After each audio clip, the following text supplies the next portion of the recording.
Buen día a todos. El día de hoy les compartiré la clase que corresponde a la semana 2 del módulo 3, parto puerperio y periodo perinatal. A continuación hablaremos un poco de las principales acciones de los estrógenos y más adelante de la progesterona.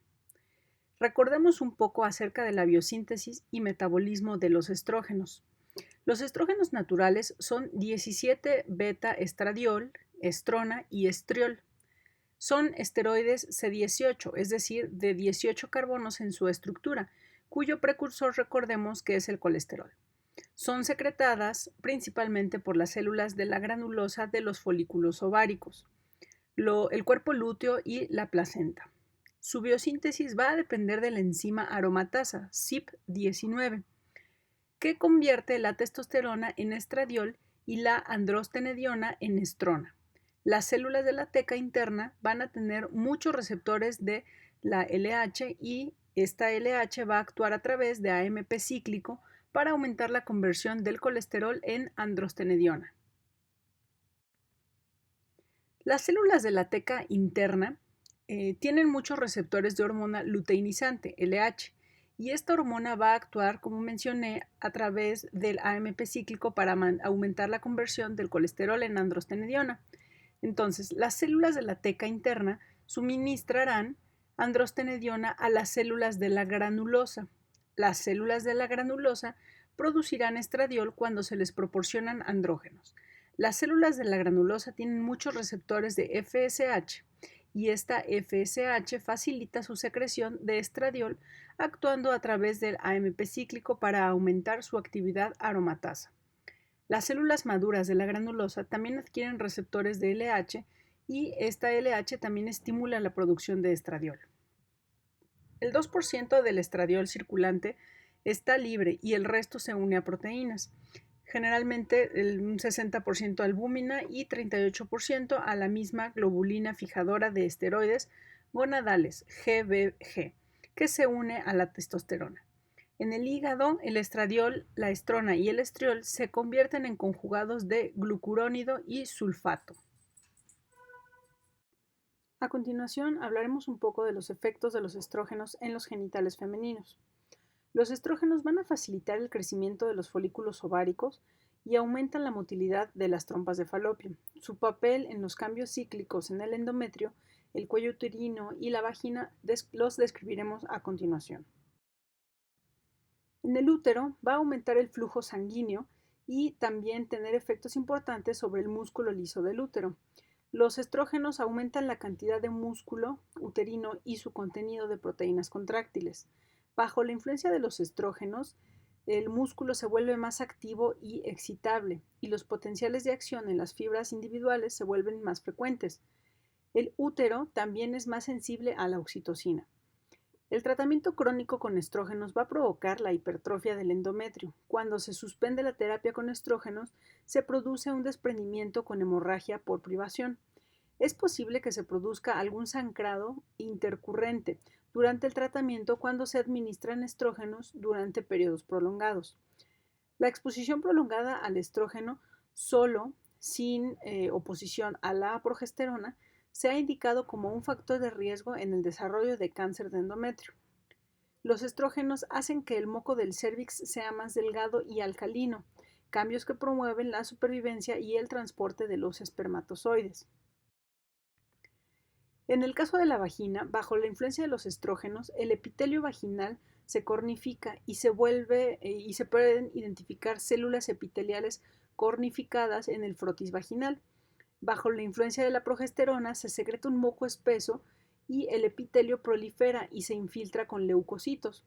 Los cambios cíclicos en el frotis vaginal en ratas, por ejemplo, son relativamente marcados, y los cambios en los seres humanos y otras especies son similares pero no tan claros. Con respecto a la glándula mamaria, los estrógenos provocan la proliferación de los conductos mamarios, mientras que la progesterona va a provocar el crecimiento de lóbulos y alvéolos. Los estrógenos son en gran parte los responsables del agrandamiento de los senos en la pubertad de las niñas. La hinchazón, la sensibilidad y el dolor de las mamas que experimentan muchas mujeres durante los 10 días anteriores a la menstruación se deben probablemente a la distensión de los conductos, la hiperemia y el edema del tejido intersticial de la mama.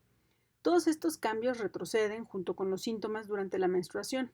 Los estrógenos también son responsables de la pigmentación de las areolas, aunque la pigmentación suele volverse más intensa durante el primer embarazo que en la pubertad. Con respecto a las características sexuales secundarias, los cambios corporales que se desarrollan en las niñas en la pubertad, además del agrandamiento de los senos, el útero y la vagina, se deben en gran parte a los estrógenos y en parte simplemente a la ausencia de andrógenos testiculares. Las mujeres tienen hombros estrechos y caderas anchas, muslos que convergen y brazos que divergen. Esta configuración corporal más la distribución femenina de la grasa en los senos y en las nalgas también se observa en los hombres castrados. En el caso de las mujeres, la laringe conserva sus proporciones prepúberes y la voz permanece aguda. Las mujeres tienen menos vello corporal y más vello en el cuero cabelludo, y el vello púbico generalmente tiene un patrón característico de punta plana, escudo femenino también llamado. Sin embargo, el crecimiento del vello púbico y axilar en ambos sexos se debe principalmente a los andrógenos más que a los estrógenos. Mencionemos brevemente qué es la osteoporosis y la influencia de los estrógenos en esta patología. La osteoporosis significa literalmente hueso poroso y es la enfermedad ósea más común y se caracteriza por la pérdida progresiva de la densidad ósea normal, acompañada por el deterioro de su microarquitectura, como podemos ver en la imagen en la diapositiva. Su causa es un desequilibrio entre la resorción ósea mediada por osteoclastos y la deposición ósea mediada por osteoblastos, lo que produce la disminución de la masa ósea, el aumento de la fragilidad de los huesos y el aumento de riesgo de fractura. En individuos sanos, la actividad de los osteoclastos está regulada principalmente por la hormona paratiroidea, PTH, y en menor medida por la interleucina 1 y el factor de necrosis tumoral, TNF.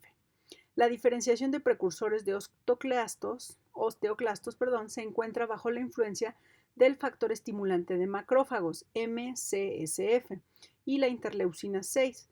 Los estrógenos inhiben la producción de estas citocinas y por tanto limitan la actividad de los osteoclastos. En el caso de mujeres postmenopáusicas en quienes la concentración de estrógenos están reducidas, la secreción de estas citocinas se incrementa, generando una mayor actividad de los osteoclastos que conduce a la intensificación de la resorción ósea. En resumen, los estrógenos inhiben la secreción de citocinas como la interleucina 1, interleucina 6 y el factor de necrosis tumoral, alfa, citocinas que de otro modo fomentan el desarrollo de osteoclastos. El estrógeno también estimula la producción del factor de crecimiento transformante, TGF-beta, y esta citocina aumenta la apoptosis de los osteoclastos. Ahora hablaremos brevemente de las principales acciones de la progesterona. Los principales órganos diana de la progesterona son el útero, las mamas y el cerebro. La progesterona es responsable de los cambios progestacionales en el endometrio y los cambios cíclicos en el cuello uterino y la vajilla descritos anteriormente. Tiene un efecto antiestrogénico sobre las células miometrales, es decir, disminuye su excitabilidad, su sensibilidad a la oxitocina y su actividad eléctrica espontánea al tiempo que aumenta su potencial de membrana. También disminuye el número de receptores de estrógenos en el endometrio y aumenta la tasa de conversión de 17-beta-estradiol en estrógenos menos activos. En la mama, la progesterona estimula el desarrollo de lóbulos y alvéolos, induce la diferenciación del tejido ductal preparado con estrógenos y apoya la función secretora de la mama durante la lactancia. Los efectos de retroalimentación de la progesterona son complejos y se ejercen tanto a nivel hipotalámico como pituitario. Grandes dosis de progesterona inhiben la secreción de la hormona luteinizante, LH, y potencian el efecto inhibidor de los estrógenos, previniendo la ovulación. La progesterona es termogénica y probablemente es responsable del aumento de la temperatura corporal basal en el momento de la ovulación. estimula la respiración y la PCO2 alveolar en las mujeres durante la fase lútea del ciclo menstrual. Es menos que en los hombres. En el embarazo, la PCO2 disminuye a medida que aumenta la secreción de progesterona. Sin embargo, se desconoce la importancia fisiológica de esta respuesta respiratoria. Grandes dosis de progesterona producen natriuresis, probablemente al bloquear la acción de la aldosterona en el riñón. La hormona no tiene un efecto anabólico significativo. Con respecto a la relaxina, por último, esta es una hormona polipeptídica que se produce en el cuerpo lúteo, el útero, la placenta y las glándulas mamarias en las mujeres y en la glándula prostática en los hombres. Durante el embarazo, relaja la sínfisis púbica y otras articulaciones pélvicas y suaviza y dilata el cuello uterino. También inhibe las contracciones uterinas y puede desempeñar un papel en el desarrollo de las glándulas mamarias. En las mujeres no embarazadas, la relaxina se encuentra en un cuerpo lúteo y el endometrio durante la fase secretora, pero no en la proliferativa, del ciclo menstrual. Se desconoce su función en mujeres no embarazadas. En los hombres se encuentra en el semen, donde puede ayudar a mantener la motilidad de los espermatozoides y ayudar en la penetración de los espermatozoides en el óvulo. Gracias por su atención.